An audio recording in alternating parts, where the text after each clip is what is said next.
Magandang araw! Sa video na ito, tatalakayin natin ang tulang Sa Kabataang Pilipino na isinulat ni Jose Rizal, isa sa pinakakilalang bayani at manunulat ng ating bansa.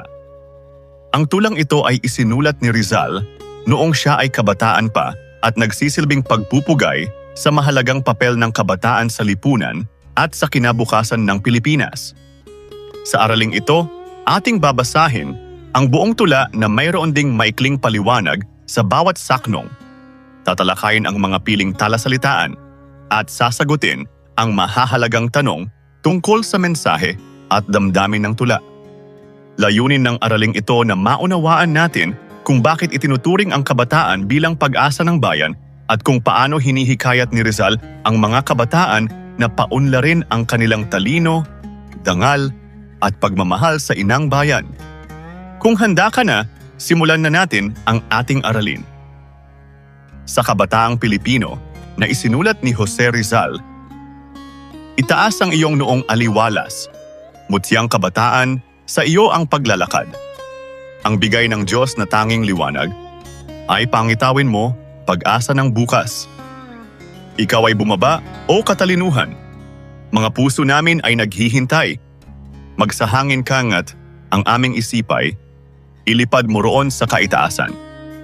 Taglayin mo lahat ang kagiliw-giliw na mga silahis ng dunong at sining, kilos kabataan at iyong lagutin, ang gapos ng iyong diwa at damdamin.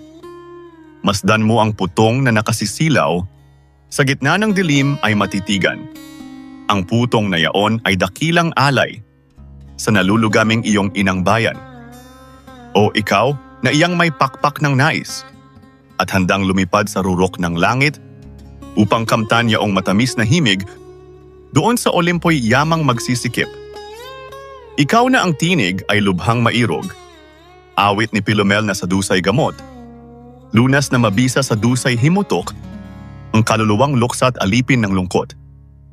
Ikaw na ang diway matalas makinang, bunga ng palaging pakikipaglaban, kaluluwang sumapit sa iyong hantungan, ang nagiging palay walang hanggang buhay. At ikaw, o diwang mahal ni Apeles, sinuyo sa wika ni Pebong Marikit, o sa isang putol na lonang makitid, nagsalin ng kulay at ganda ng langit. Hayo na ngayon dit papag-alabin mo ang apoy ng iyong isip at talino, ang magandang ngalay ihasik sa mundo, at ipabansagan ang dangal ng tao. O dakilang araw ng tuwa at galak, magdiwang na ngayon, sintang Pilipinas. Magpuri sa bayan sa iyo'y lumingap, umakay sa iyo sa magandang palad. Dumako naman tayo sa talasalitaan.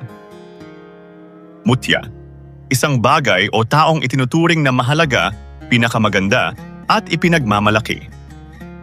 Aliwalas, malinaw, maliwanag o masaya ang kalooban. Walang bigat o alalahanin. Dunong, karunungan o malalim na kaalaman na bunga ng pag-aaral at karanasan. Gapos, tali o tanikala, sumisimbolo sa pagkakakulong o kawalan ng kalayaan. Putong, korona o simbolo ng karangalan at tagumpay. Nalulugami, lubhang naghihirap, pinanghihinaan ng loob, or nasa kalagayang api. Olimpo, lugar sa Gresya na popular na arkeolohikal na gusali, Olympics na palaro at natatangi rin sa karunungan na dito ay nagmumula. Pilomel, siya ay pinatay at upang makapaghiganti ay nagtransform tulad ng nightingale na umaawit ng luksang himig. Apeles, tanyag na paboritong pintor ni Alexander the Great. Pebo, sa Griego ang Diyos ng araw. Ngayon naman ay talakayin natin ang mga mahahalagang tanong. Sino ang persona ng tula?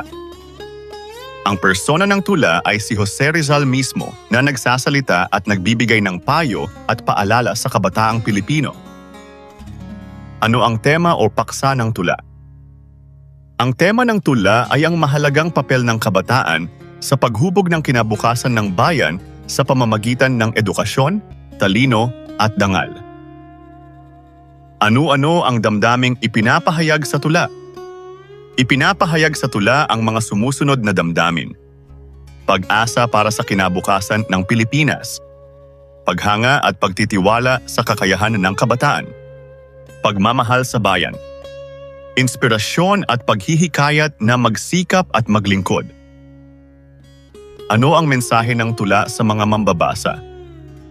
Ang mensaheng ipinahahatid ng tula ay, ang kabataan ang pag-asa ng bayan. Hinihikayat ni Rizal ang kabataan na paunlarin ang kanilang talino, gamitin ang edukasyon ng wasto, palayain ang isipan, at ialay ang kakayahan para sa ikabubuti at karangalan ng inang bayan. At dyan nagtatapos ang ating aralin tungkol sa Kabataang Pilipino ni Jose Rizal.